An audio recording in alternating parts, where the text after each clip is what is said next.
వ్రతశాల ఇది నా యేసు నివసించశాల.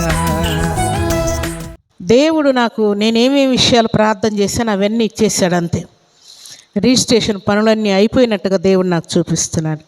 Sound system పని అంతా అయిపోయినట్టుగా, తర్వాత జనరేటరు, స్క్రీను, కెమెరా, సన్నిధికి కావాల్సిన చైర్సు, టేబుల్సు, తర్వాత ప్రతిష్ట కావాల్సినటువంటి అన్ని అలంకరణలన్నీ కూడా దేవుడు నాకు ముగించినట్టు దేవుడు నాకు చూపిస్తూ ఉన్నాడు అని ఆయనతో చెప్తుంటే నాకు ప్రార్థనలో ఏం కనపడుతుందంటే నేను అడిగినవన్నీ కూడా ఇక్కడ చేర్చబడినట్లుగా దేవుడు నాకు చూపిస్తున్నాడు. నేను ఏమేమి విషయాలు ప్రార్థన చేస్తూ ఉన్నానో అవన్నీ కూడా చేర్చబడినట్లుగా, అన్నిటినీ దేవుడు నింపినట్లుగా దేవుడు నాకు చూపిస్తూ ఉన్నాడు. అలాగూ చాలా టీం అంతటిని కూడా జ్ఞాపకం చేసుకోయా, నీ పరిశుద్ధాత్మను వరము దయచేయమని నీ సన్నిధిలో ప్రార్థన చేస్తూ ఉన్నాను అని అంటే దేవుడు ఇచ్చినటువంటి మాట ఏంటంటే అందరినీ నేను పరిశుద్ధపరుస్తూ ఉన్నాను, అందరినీ పరిశుద్ధాత్మతో నింపుతున్నాను, ప్రార్థనాత్మతో నింపుతున్నాను, నా ప్రభావంతో నింపుతున్నాను. చాలా టీమును నేను నూతన పరుస్తూ ఉన్నాను. మిమ్మల్ని కడగడమే కాదు, నూతనమైనటువంటి వ్యక్తులను కూడా సమకూర్చబోతున్నానని దేవుడు ఆజ్ఞాపించాడు. కాబట్టి ఇవన్నీ కూడా జీవముతో కూడిన మాటలు. ఈ సన్నిధి ఏమీ లేనప్పుడు, చాలా ఏమీ లేనప్పుడు దేవుడు నాకు తెలియజేసినటువంటి మాట, నా సన్నిధి బెతెస్దా కోనేరు వంటిది. నా సన్నిధిలో అడుగుపెట్టిన వారందరూ కూడా దీవించబడతారు, స్వస్థత పొందుతారు, అద్భుతాలు, ఆశ్చర్య కార్యాలు, సూచక్రియలు మీరు చూస్తారు. మీరు ఎవరి కోసం ప్రార్థన చేసినా కూడా వింత కార్యాలు నేను జరిగిస్తానని దేవుడు సెలవిచ్చినప్పుడు వాటన్నిటిని నేను చూశాను. ఏమీ లేదు అప్పుడు.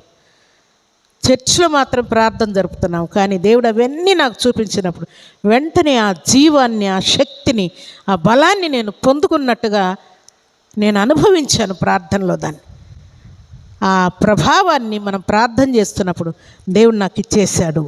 నా ప్రార్థన ఆలకించావయ్యా, నన్ను స్వస్థపరిచావు, నాకు జాబ్ ఇచ్చావు, నాకున్న రోగాన్ని తొలగించావు, నాకు కుమారుని ఇచ్చావు, కుమార్తెనిచ్చావు, నా కుమార్తె వివాహం సెటిల్ చేసావు, నా కుమారుని వివాహం సెటిల్ చేసావు, నా బిడ్డలకు చక్కటి గృహాలు ఇచ్చావు, అప్పులు తీర్చావు, కేసులు కొట్టివేశావు, అన్ని విషయాల్లో మమ్మల్ని ఆశీర్వదించావు, హెచ్చించావు, గొప్ప చేసావు.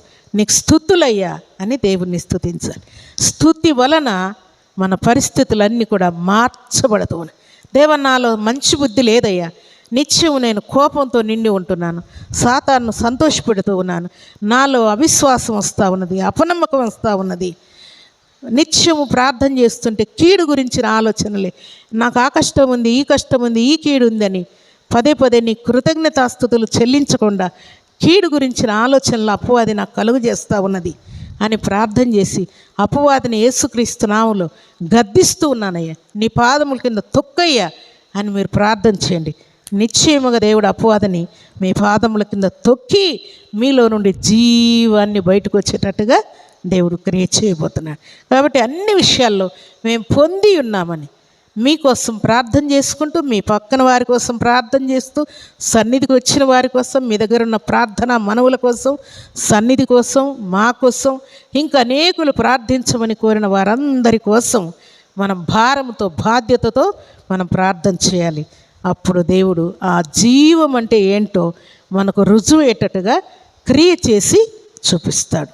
అలాగున దేవుని సన్నిధిలో చేరిన మనం అందరం కూడా ఇట్టి ప్రార్థన, ప్రభువా నా మాట దీవెనకరంగా ఉండునుగాక, నా మాట ఆశీర్వాదకరంగా ఉండునుగాక, నా చేతి పని దీవెనకరంగా ఉండునుగాక, నష్టం లేకుండా ఆశీర్వాదముగా ఉండునుగాక, నా ప్రయత్నాలన్నీ సఫలమగునుగాక, ఇలాగున మంచి మాటలు మీరు పలుకుతూ ప్రార్థన చేయండి.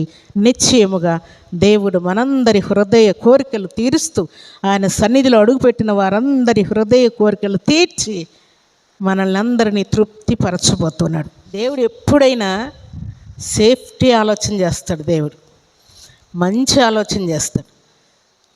ఆశ కలిగిన వారికి భారం ఉండదు, ఆశ లేని వారికి భారం ఉంటుంది. కానీ దేవుడు ఏమన్నా అంటే మీకు భారం లేకుండా దాన్ని ఏం చేస్తా అంట, మీ హృదయాలు ప్రార్థన 3 గంటలు చేసినట్టుగానే ఉంది, కానీ మాకు 3 రోజులు చేసినట్టుగా లేదు అనేటంత ఆరాటాన్ని, ఉత్సాహాన్ని, ఉజ్జీవాన్ని, జీవాన్ని దేవుడు మీకు ఇస్తాడంట. దేవునికి స్తోత్రములు కలుగునుగాక. అంటే భారం లేకుండా అంత సఫిషియెంట్గా, అంత టైము తెలియనంతగా మీరు దేవుని సన్నిధిలో పరవశించి ఆత్మవశులై ప్రార్థించేటంత శక్తిని దేవుడు మీకు ఇవ్వబోతున్నాడు. కాబట్టి ఈ ప్రార్థన ప్రభు నీ ప్రభావంతో, పవర్తో మమ్మల్ని నింపుతూ ఈ ప్రార్థన మాకు, మా కుటుంబాలకు, సన్నిధిలో అడుగుపెట్టిన వారందరికీ దీవెనకరంగా ఉండేటట్టుగా నీ కృపనిచ్చినందుకు స్తోత్రాలయ్యని దేవుణ్ణి స్తుతిస్తూ ప్రార్థన చేయండి.